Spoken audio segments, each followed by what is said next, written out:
Hi, Brittany, Grandma here, and like I promised, I have a new book for you. This one is called Wild Hope, and it's also by Gail, the same lady that wrote the other book that has all the stories about the animals in it. And the very first one is about a Sumatran orangutan. I wanted to show you the picture. And there is a little baby orangutan with his mommy. And I wanted to tell you, congratulations on being a big sister. And I hear that you're doing a very, very good job being a big sister. And I'm very proud of you for how good you take care of little Isla. So let's hear about the Sumatran orangutan. See? Balanced on his mother's hip, high above the rainforest floor, the baby stares at her mouth rapt. A pencil-sized twig she's peeled smooth hangs between her lips. She pokes the twig into the fruit of a Nesia tree she holds with both her hands, working her lips so that it scours stinging hairs off the seeds inside and wiggles them loose. Then she takes the tool from her lips and shakes the seeds into her mouth. The baby reaches up a crooked finger and pulls back her lower lip, the better to watch her teeth strip the coats rich in fat from the seeds. The seeds themselves she spits out, moving for a moment his inquisitive finger. 2 years old and carried everywhere, the little one is learning every moment all things orangutan. There are a lot of them, so many in fact that his mother will lavish her attention on him, teaching him for 8 years before birthing another child. That's just like you. You're almost 8 years old when you had a baby sister, almost, in July. Thirsty, the mother orangutan stands and tips her body, baby wide-eyed and clinging into space. She catches a branch, then swings to another and another, the sound like a rustling of colossal skirts.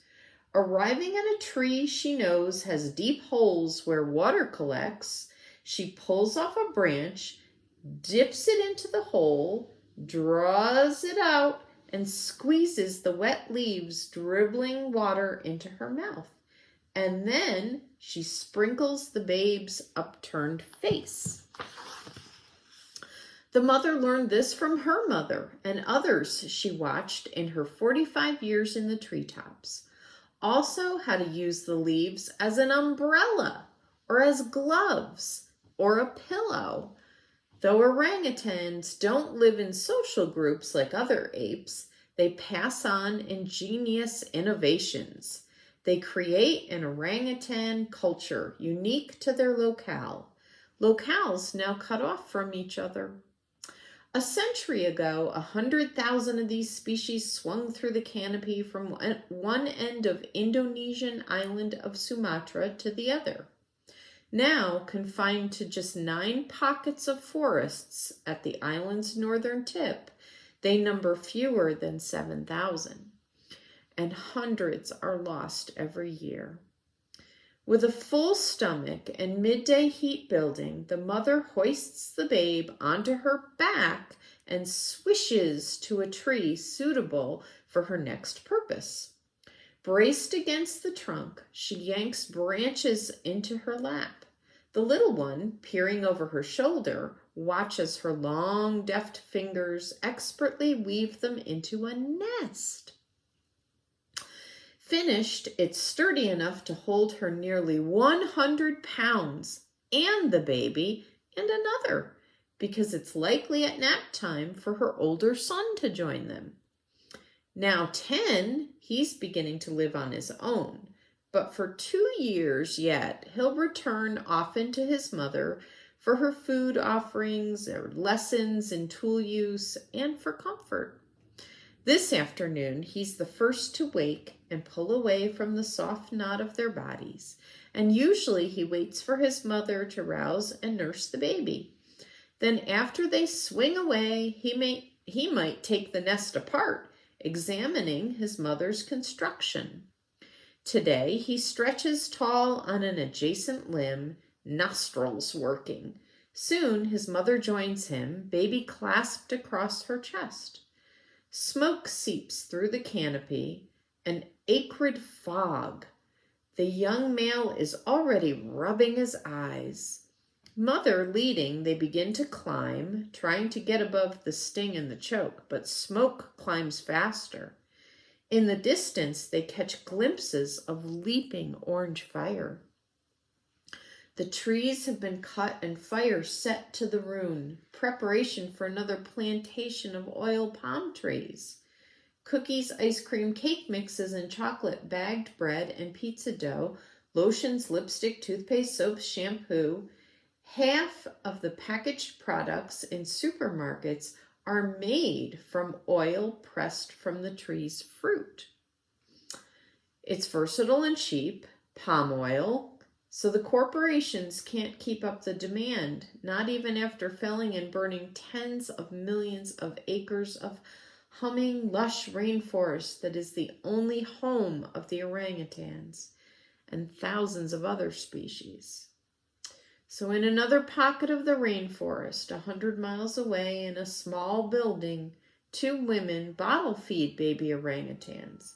Outside, 3 men carry youngsters, a little older, to wheelbarrows for a field trip. Climbing lessons in the trees. 6 or 7 to a barrow, they hold to each other as they would to their mothers. It's the usual solution when she's found wandering in oil palm plantations, hungry after her home trees have been burned. So the babies, face rippling with emotion, reach for a body, anybody to hold, and the workers can sell them to people who want them as pets. Oh dear, that's awful. I don't like that. But the lucky ones are found and brought to this care center, where other people do their best to mother them into orangutans who can survive in the forest that's still there. One substitute mother bends over a crib to photograph a little orphan who reaches for the camera. Yes, little one, the woman says, this also may be a tool for your survival. So she posts online the portraits of the babies she cares for, hoping those who see them say, oh, they look so cute. She hopes they'll see these persons of the forest as persons who need to be saved. So that's the first chapter about the orangutan, and what it's kind of teaching us is about their habitat in the forest and how people are burning parts of the forest so they're losing their places where they can live, and how we have to protect our world so that the orangutans can stay where they live with their moms. But there they are. There's the picture of them. And I love the way the mommy teaches the little babies how to do things, how to swing in the trees, how to build nests, how to use the leaves to catch rain and use them as umbrellas. That's pretty cool. So maybe today you can think about all the things that mommy teaches you how to do, just like you're learning how to be a big sister. So I thought that was a pretty cool one to start with. Okay, I hope you have a good day. I miss you. I'm proud of you. You're my favorite girl in the whole wide world, and I love you.